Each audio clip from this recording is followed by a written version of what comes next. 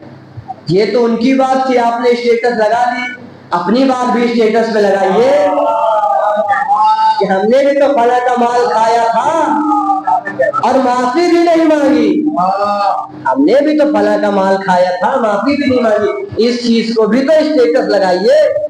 بڑا آسان ہے دوسروں کی زندگی کو اسٹیٹس لگا دینا، بڑا آسان ہے دوسروں کی زندگی کو اسٹیٹس پہ لگا دینا۔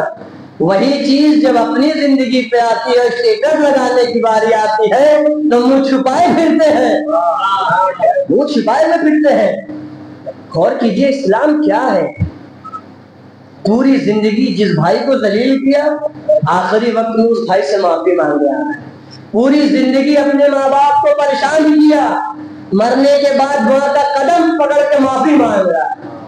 جب ماں کو خوش کرنا چاہیے تھا تب ناراض کیا، جب ماں کے جسم سے جان چلی گئی پیروں کو پکڑ کے معافی مانگا۔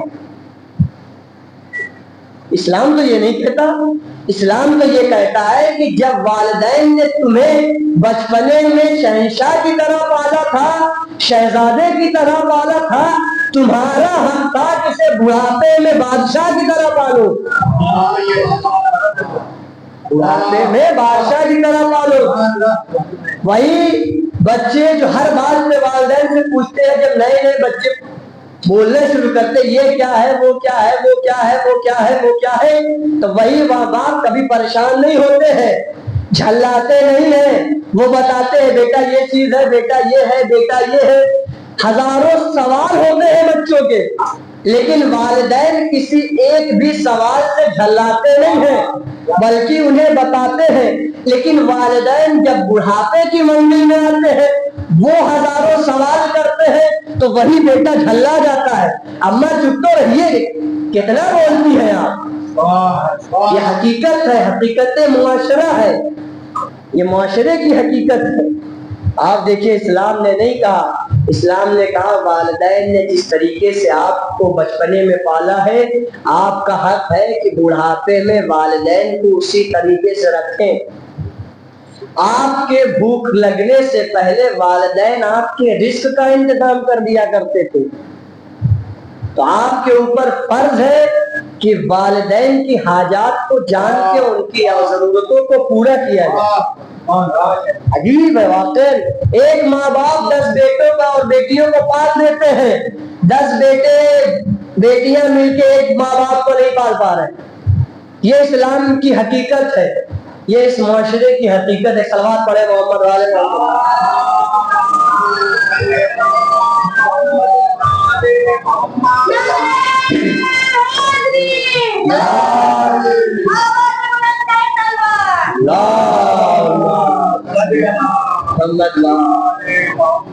حقوق کا بڑا خیال رکھا اسلام نے، بھائی کا حقوق، والدین کا حق، پڑوسی کا حق، بھائی کا، بچوں کا، ہر ایک چیز کا اسلام نے خیال کیا، کسی چیز کو بھی تشنا نہیں چھوڑا اسلام نے، ہر چیز کا اسلام نے خیال کیا، چھوٹی سی چھوٹی چیز۔ اور ایسا ہی نہیں صرف خیال کیا، اگر انسان دوسروں کے بارے میں سوچتا ہے تو اللہ اس چیز کو عبادت بنا دیتا ہے۔ میں نے رسول کی سیرت اس دن بیان کی تھی، اب جناب سلمان کی ایک سیرت سن لیجیے، اس کے بعد وقت مسائل۔ جناب سلمان ہیں جو کھجور کے درخت کو لگا رہے ہیں، کھجور کے بیج کو ڈال رہے ہیں۔ کسی نے پوچھا سلمان تمہاری عمر ہو گئی ہے، تم بوڑھے ہو گئے ہو، ایک کھجور کا درخت 7 سال کے بعد پھل دیتا ہے۔ سنیے جناب سلمان کا جواب سن لیجیے آپ۔ ایک کھجور کا درخت 7 سال کے بعد پھل دیتا ہے اور آپ ابھی اس بیج کو ڈال رہے ہیں, آپ اس کے پھل کو کھا بھی نہیں پائیں گے. جناب سلمان نے کیا جواب دیا سنیں گے؟ نہ جانے اتنا پھل میں نے کھایا جس کے درخت کو میں نے نہیں لگایا. تو اب وہ درخت جو میں لگا رہا ہوں اس سے اگر کوئی دوسرا کھا لے گا. یہی اسلام, سیرت ہے اسلام, اسلام پہ چلنے والوں کی روش. لیکن عزیزان گرامی, یہ اسلام جس کو تحفظ کے لیے حسین نے بھرا گھر امام حسین نے اجاڑ دیا, جوان بیٹے کو بھی اسلام کی راہ میں قربان کر دیا. اسلام اتنا اہم تھا امام حسین کی نظر میں کہ ماں بہن کا پردہ بھی دے دیا حسین. پتا ہے جب یہ قافلہ مدینے واپس آیا تھا, ایک روایت بس, جب یہ قافلہ مدینے آیا تھا تو جناب زینب کلثوم نے مرثیہ پڑھا تھا کہ میرے نانا کے مدینے ہمیں قبول نہ کرنا. جب ہم اس مدینے سے گئے تھے ہماری گودیاں آباد تھی, ہمارے والی و وارث کا سایہ ہمارے سروں پر تھا, ہمارے بچے سلامت تھے, لیکن جب ہم اس مدینے میں واپس آ رہے ہیں تب ہمارا کوئی باقی نہیں ہے. ارے لیکن سید سجاد نے مدینے میں داخل ہونے سے پہلے بشیر کو بلایا, بلا کے کہا ہے بشیر جاؤ مدینے میں یہ پیغام پہنچا دو کہ اسیروں کا قافلہ آ رہا ہے. امام حسین کا وہ قافلہ جو مدینے سے گیا تو وہ تشریف لا رہا ہے. لیکن ہاں عزاداران امام مظلوم کربلا اب بشیر ہیں جو مدینے میں جاتے ہیں صدا دیتے ہیں کہ اے مدینے والو مدینہ رہنے کے قابل نہیں رہا, حسین کربلا میں مار دیے گئے, حسین کربلا میں قتل کر دیے گئے. ارے یہ جملہ سننا تھا. محمد حنفیہ امام علی کے بیٹے دوڑے دوڑے آئے, کیا دیکھا سید سجاد ہے. سید سجاد سے پوچھا ارے وہ قافلہ کہاں ہے جو آ رہا تھا. سید سجاد نے کہا چچا جان آپ نے پہچانا نہیں, میں سید سجاد. حنفیہ نے کہا ارے سید سجاد آپ کی تو عمر 34 میں 25 برس ہے, 25 برس میں کوئی باداری سفید ہوتی ہے کیا؟ 25 برس میں کسی کے بال سفید ہوتے ہیں کیا؟ تو جناب سید سجاد نے کہا ہے بھائی پتا ہے ارے ہماری ماں بہنیں کو سر ننگے شام کوفہ کے بازار دربار میں لے جایا گیا. ارے محمد حنفیہ نے جملہ سنا بے ہوش ہو گئے. سزا حنفیہ کتاب نہ لا سکے. جب محمد حنفیہ نے صرف یہ جملہ سنا تھا ارے امام مظلوم کربلا سید سجاد کے دل سے کیا گزری ہوگی جنہوں نے یہ منظر اپنی آنکھوں سے دیکھا تھا. ہائے سجاد کس قدر خون کے آنسو رویا ہوگا سجاد. ہائے حسین لعنت اللہ علی قوم الظالمین. انا للہ و انا الیہ راجعون. سیعلم الذین ظلموا ای منقلب ینقلبون.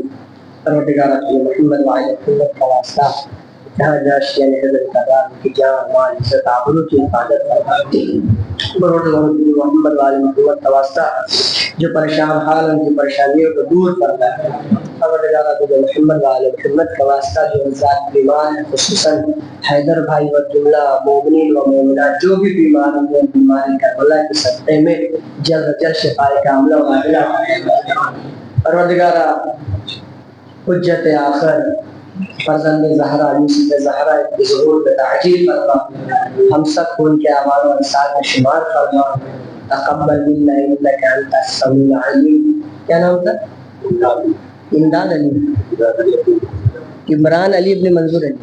اللہ نے گرامی ایک مرتصل رحم 3 مرتصل اخلاص کی تلاوت فرما کے عمران علی ابن منظور علی کی روح کو وصال فرما دے. ان کا انتقال آج جو عقول میں ہوا ہے.